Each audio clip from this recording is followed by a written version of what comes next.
வலிமைனா நீங்கள் பெரிய ஆளாக இருக்கிறது, இந்த சமூகத்தில் அந்தஸ்து உள்ளவங்களாக இருக்குது அப்படிலாம் கிடையாது.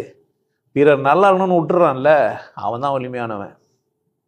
அடுத்தவங்க வாழணுன்ற ஒரு வேட்கையோடு இருக்கிறான்ல, அவர் தான் யார்? வலிமையானவர். ஆனால் இவங்க வலிமையானவங்கன்னா எப்படி?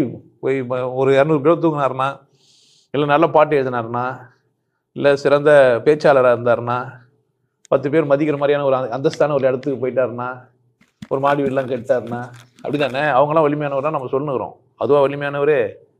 எவன் ஒருவன் அடுத்தவனுக்காக இறக்கப்படுறானோ, அடுத்தவன் வாழணும்னு நினைக்கிறானோ அவன் வலிமையானவன் தானே. ஸோ வலிமைக்கு இலக்கணம் ஆளாளுக்கு ஒன்று வச்சுக்கிறாங்க. நான் உங்களுக்கு சொல்கிறதெல்லாம் நீங்கள் தான் வலிமையானவர், உங்களை ஒத்துக்கோங்க. நீங்கள் சிறப்பாக இருங்க. யாருன்னா வசதியாக இருந்தாருன்னா அவர் தகுதிக்கு இருக்கிறாரு. எந்த வசதியானவனும் தங்கத்தை சாப்பிட முடியாது. எல்லாம் என்ன தான் சாப்பிட்டாங்கன்னா, கடவுள் நமக்கு எல்லாருக்கும் ஒன்றா தான் கொடுத்துக்கிறாரு. காற்று, தண்ணி, உணவு, பாலியல் இன்பம் எல்லாருக்கும் எல்லாம் தான் ஒன்று தான். எல்லாருமே எப்படி இருக்கலாம்?